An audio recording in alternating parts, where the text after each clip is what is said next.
Hello everyone, it is Joe here from Omnipoke, the channel that brings you guys everything Pokemon, and today we are going to be looking at Seismitoad Garbodor, a deck that's pretty popular at the moment, one of the probably top 4 decks in the format right now, seeing a lot of play at the moment in the UK, being piloted very successfully by players like Rhys Williams and Emmanuel Da Silva, so I thought I'd give you guys a little rundown of how the deck looks and runs pretty much. This is a bit of a unique list. It is sort of inspired by Rhys Williams, who I've spoken to about his deck, and he actually only played 4 energy, and he played 8 supporters as well, which we've mirrored here. I don't know the list card for card, but it does look something like this, I imagine. So, first off, we've got the 4 Seismitoad EXs. You want a Quaking Punch every turn. That's basically just a standard. 30 damage, and your opponent can't play items. You want to item lock your opponent every turn of the game that you can, until it's the end of the game. It just means that your opponent can't hammer you, he can't get muscle bands on the board, he can't put Headringer on your Seismitoad, he can't set up with Ultra Balls, and he can't really can't do anything. He can't use VS Seeker to grab supporters and stuff like that, which is really big at the moment because a lot of people have sort of started to cut their supporter lines a little bit in favour of 2, 3, sometimes even 4 VS Seekers, and Seismitoad can really punish decks that do that sort of thing. 180 HP makes him really bulky. He can probably take a hit or two, especially when your opponent's trainer locked. They can't use lasers and stuff to get extra damage on you. The only issue is that we are getting hit for weakness against Virizion Genesect, so it does a lot of damage to us. There are ways we can get around it, and I'll tell you a little bit about them in a minute. But basically, Virizion Genesect would most likely be our worst matchup. Other than a mirror match, which can be kind of boring and horrible. So hopefully we don't get that in the random match. Next we have a 2-2 Garbodor line. Everyone knows what Garbodor does, just stops abilities. It means that stuff like Bronzong or Aromatisse or anything else that people want to play at the moment, it just gets shut down. Virizion Genesect as well, the big one here. We don't want Virizion to have Verdant Wind up because our main damage output comes from lasers, as it does pretty much more damage than Quaking Punch itself does because of the resistance Virizion has. So when we have Garbotoxin online, it means we can actually do some decent damage to Virgen, and it also means we can't get red signaled around, meaning that we can continue our Quaking Punch cycle. We play 1 Mewtwo EX in here. This is just a finishing move, basically. You want to X-Ball to finish off a game when Quaking Punches are only doing 30. X-Ball can do a whole lot more, especially because Yveltal is a bit of a problem for the Toad. It can actually keep up with the prize trade pretty nicely sometimes if they draw well, even in Trainer Lock, because Evil Ball is just so strong and our output is pretty rubbish.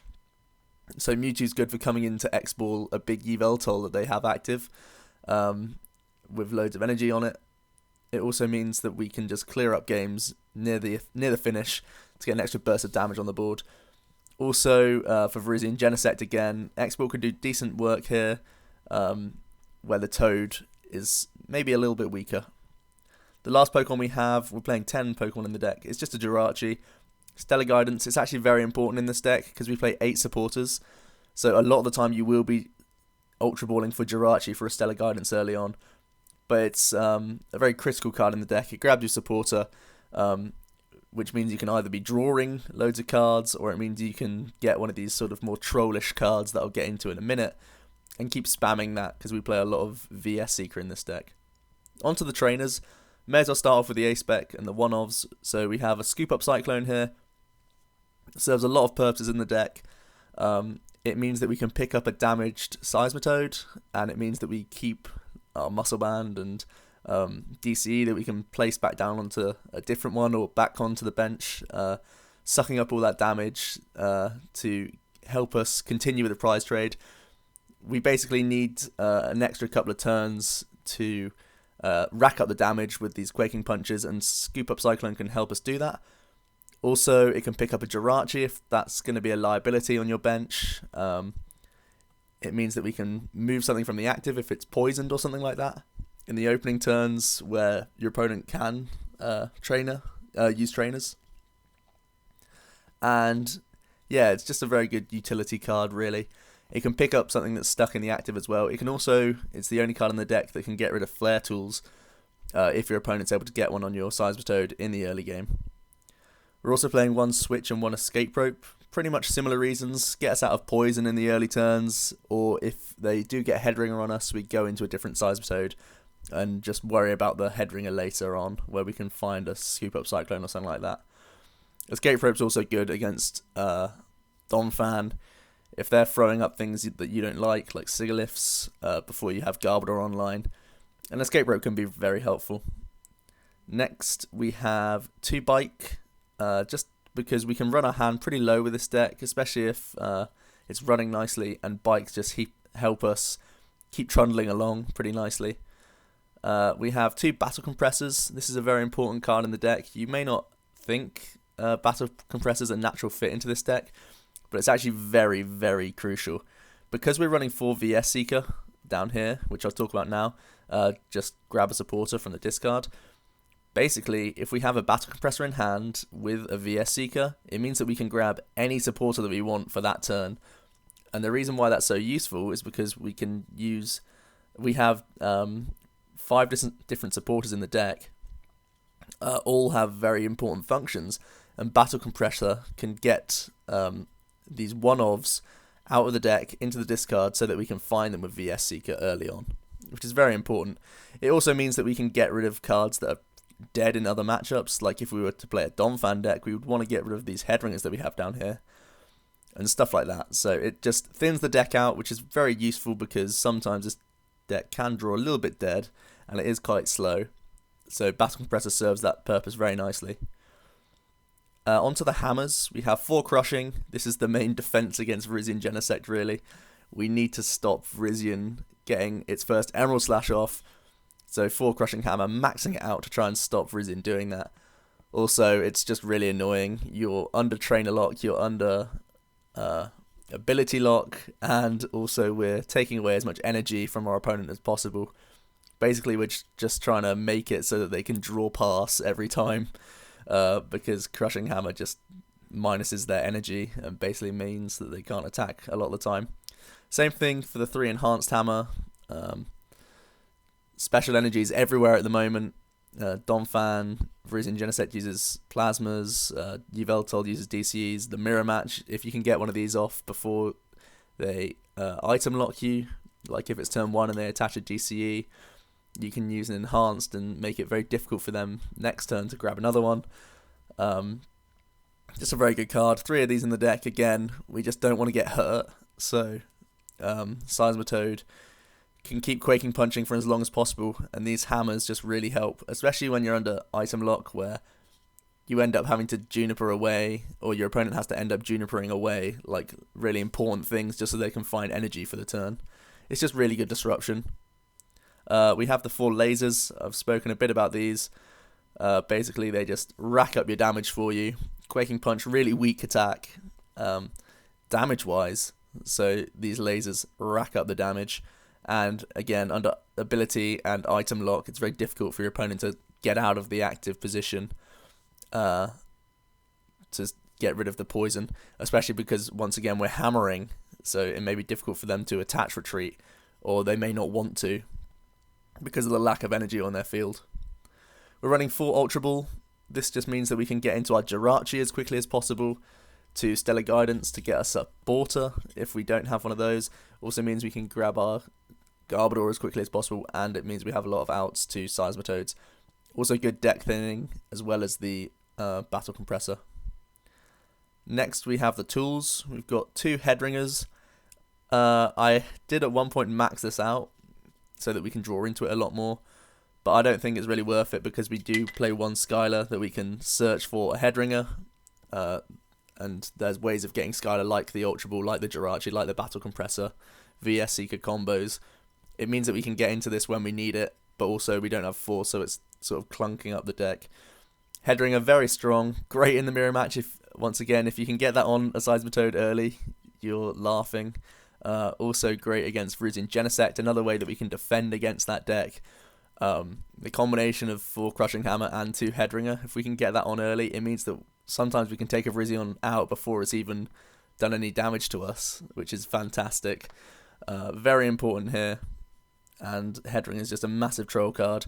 It always works because we're Quaking Punching, so your opponent can't use like a muscle band on their active or anything, you can always get Headringer off. And with this energy denial, Headringer is just even more strong. We're playing 4 muscle band. Again, Seismitoad, very weak attack. With a muscle band, we're doing 50 damage a turn for 4 lasers, so it's very important.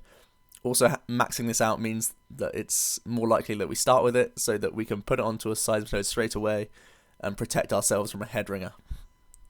We're playing 3 Floatstone. This is mainly for Garbodor, also just retreating whatever we need. If we're unlucky and start with a Mewtwo or a Jirachi, we can get those out of the active turn 1 and still get Quaking Punch off if we were going second. We're playing 3 Vermac City Gym, racks up the damage from poison, pretty self-explanatory. And now we'll get to the supporters. It's a very interesting supporter line. We're playing 1 Lysander, very important for killing Dom fans and stuff like that if they're throwing things in your face. And just anything else because obviously we're not one-shotting with Quaking Punch. Sometimes we need Lysander to get back something that has sort of got out of our lock a little bit, so Lysander can catch things up and kill them. Also, it means we can take easy prizes if our opponent plays any stuff on their bench.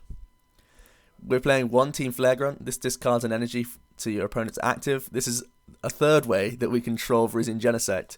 As you can see, some people go for like 1 or 2 Reshirams. I don't think it works too well in here. I prefer having a more general approach. Flare Grunt, Crushing Hammer, Headringer. All these things make it very difficult for Virizion to get its 2 energy on the board for Emerald Slash. Or sometimes even 3 if you've got the Headringer on. And this is also a fantastic card in the mirror match, if you can get this out early. And basically, if you can stop them Quaking Punching you for a turn, it means that you can get your lasers on board, it means you can get your muscle bands on board, it means you can get Headringers on the opponent's active. Even for just that 1 turn, it's a make or break turn in the mirror match. A lot of people will know this if they have played Seismitoad Garbodor mirror matches. They're very boring. And basically, it's whoever can find their Flare Grunt first.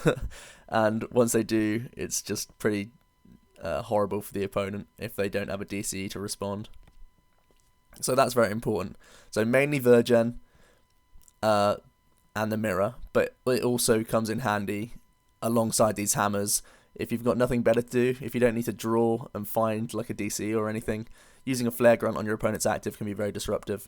Even for stuff like Yveltal, it can stop their massive evil balls stacking up against your Seismitoad. Like I said earlier, we're playing the 1 Skylar. This can find our hammers, our Headringer, scoop up Cyclone or a laser or whatever you want really. And I'm very comfortable playing 1. You may think like, why aren't you maxing these sort of cards out? It's because we either battle Compressor or search for Jirachi turn 1 for the 1 supporter that we need. And then we just use that. And we're pretty happy from there, really.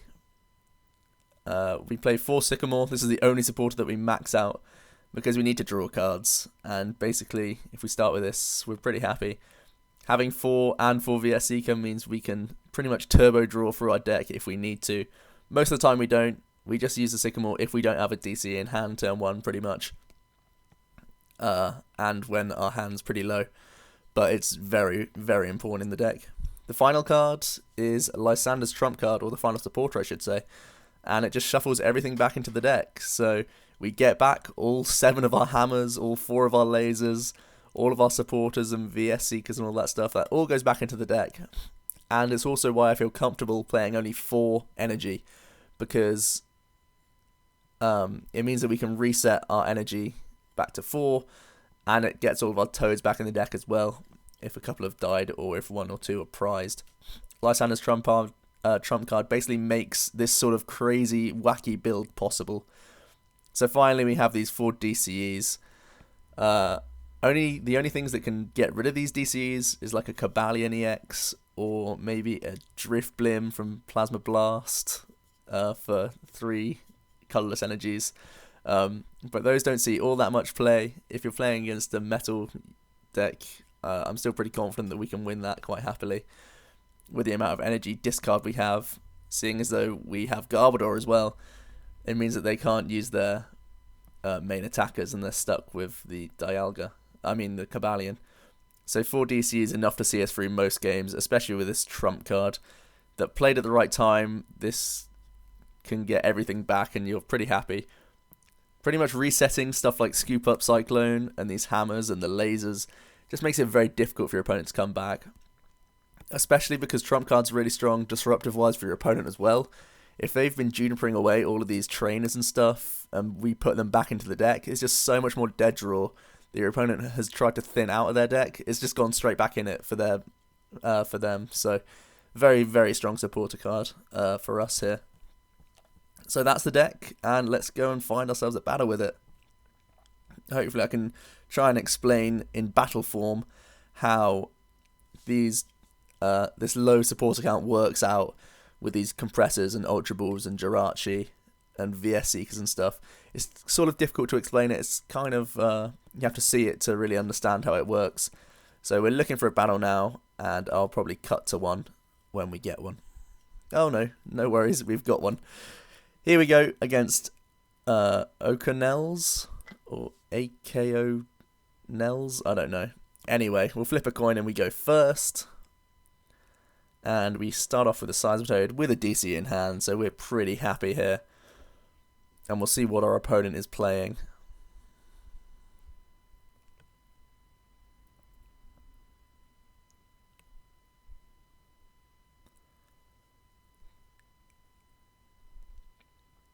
So he finds himself a basic. And it looks like he's debating whether or not to put another thing on the bench. He does indeed, and we're playing a plasma deck, something we don't see very often anymore because of these Seismitoads. Straight away, I'm going to go for the Laser Verbank combo because it's very powerful. We're going to get a DC on board and just go for a Sycamore. Getting rid of 2 float stones, which could be painful because we want to get Garbodor up fairly quickly. But we are going to go for an Ultra Ball here to try and find one of these Trubbishes to start threatening the Garbodor with one of these Trubbish. We do have the Jirachi there as well if we need it. But at the moment we seem pretty happy with our setup here. Obviously we can't attack turn 1, but we do get 30 damage on the Thunderous, which is good. Our opponent's going to draw for the turn.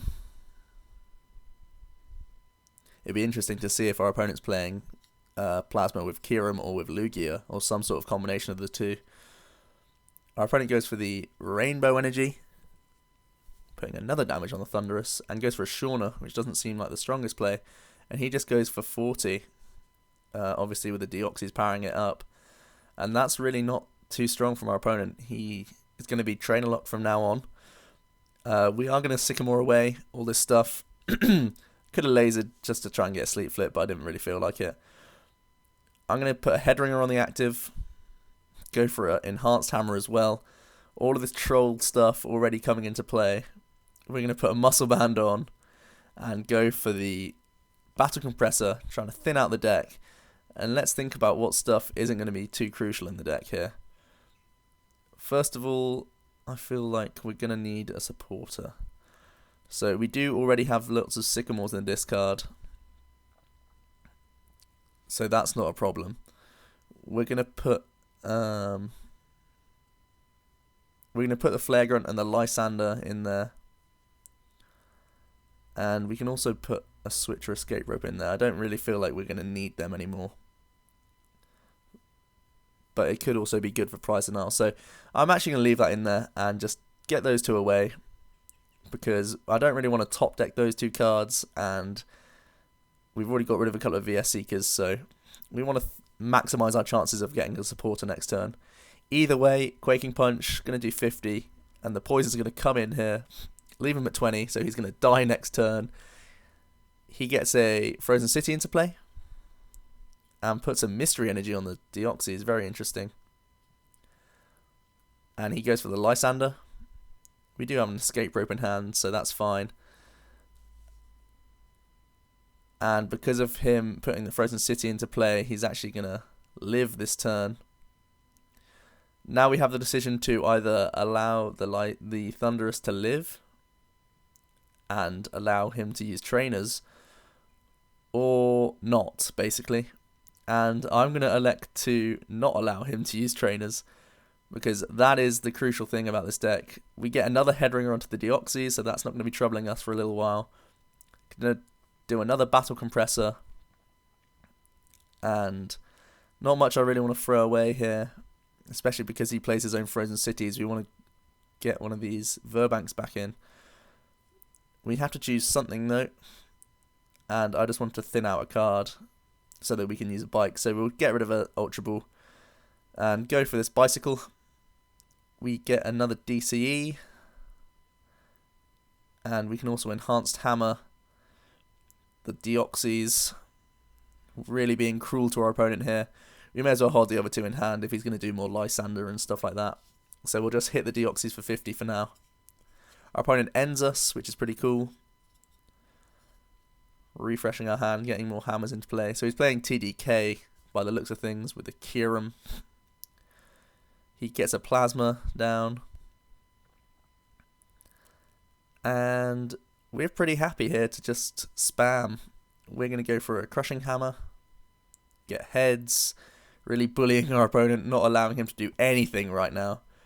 And we're going to Quaking Punch again. Our opponent Junipers, getting rid of Colress Mech, Plasma Ball, and Colress. He gets a Lugia down, so he's playing a combination of all the different cards, really. We're going to get Garbodor into play. No tool as of yet, but I'm pretty comfortable right now. We're going to go for another 50 damage. And this Deoxys is almost dead. He gets a Plasma onto the Lugia, so that's threatening us right now. He gets an N as well.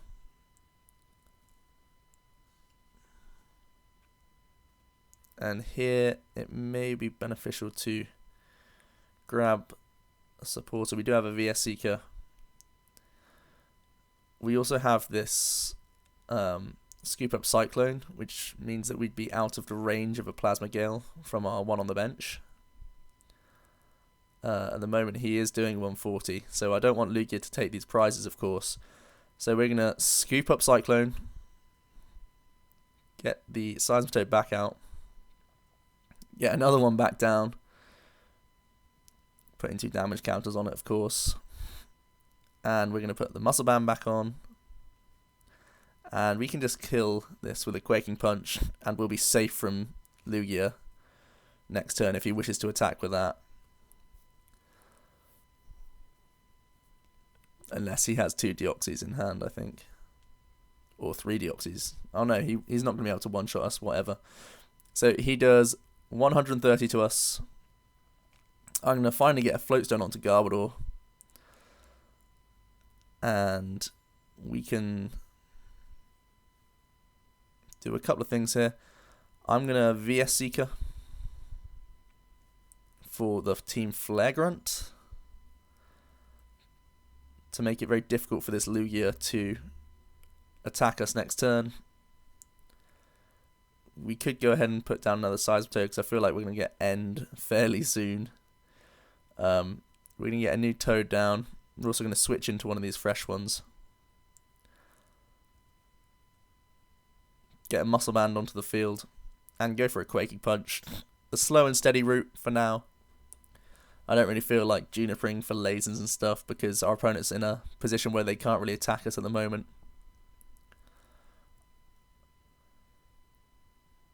Our opponent goes for the Lysander for a different Seismitoad and just leaves it to us.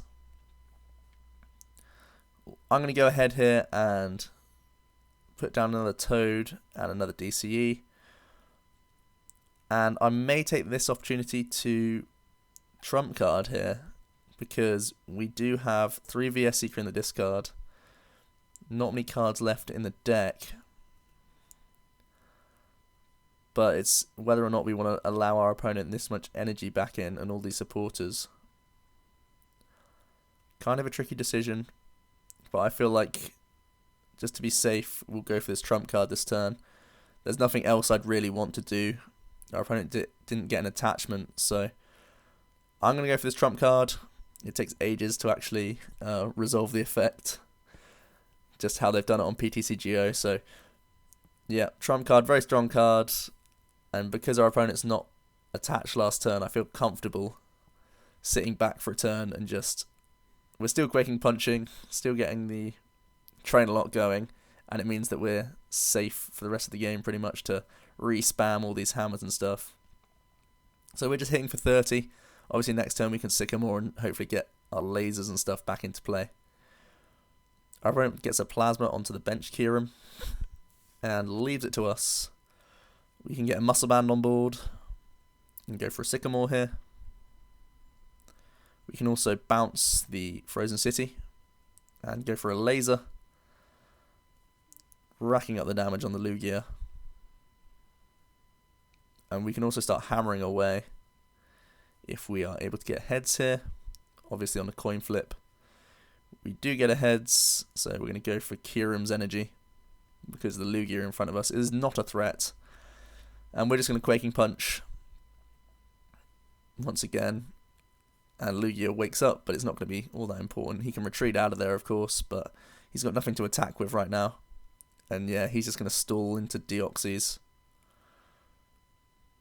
Here, we're going to Skylar.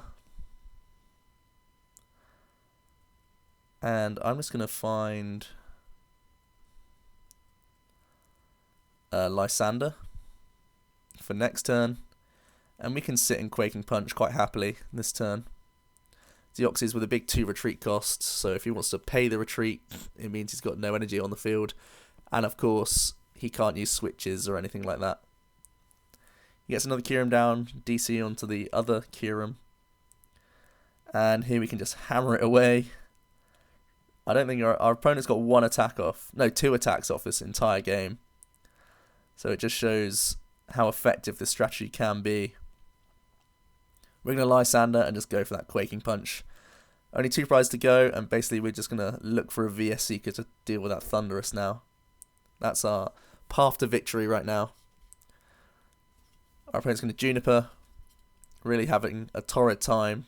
He's going to get rid of a bunch of supporters. Gets another Lugia onto the bench and a Deoxys.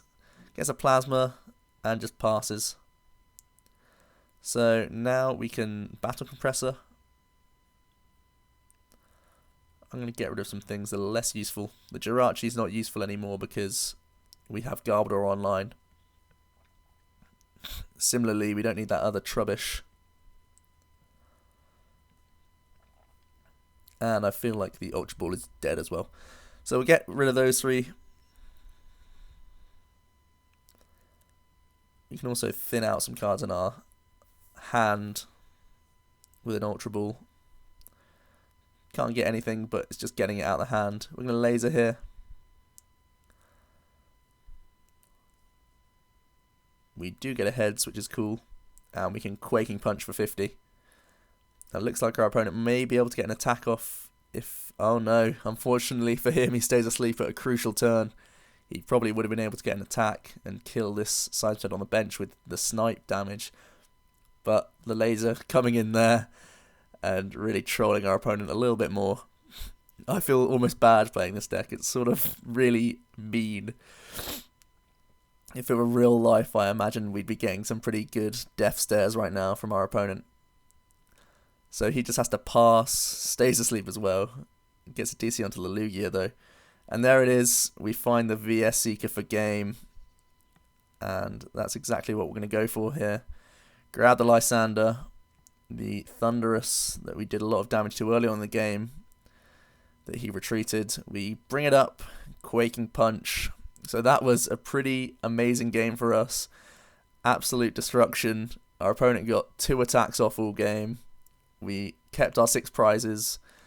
And basically we did exactly what we needed to do with the Seismitoad. And that's what can happen if your opponent's not prepared or doesn't have the right stuff to deal with Seismitoad Garbodor. Not many decks do at the moment. Seismitoad can just have a field day with these hammers. The Headringers came in handy as well that game. And it just ran very nicely, and we got a good result as well. So I hope you enjoyed this deck analysis and battle, guys. That's how I would play Seismitoad at the moment. I'm not 100% sold on the deck, but definitely if it runs like that, you're going to have no worries. So see you next time. I hope you enjoyed, and leave comments down below of maybe how you would change the deck, how many energy you play in your Seismitoad, and all that good stuff. So see you next time. Bye.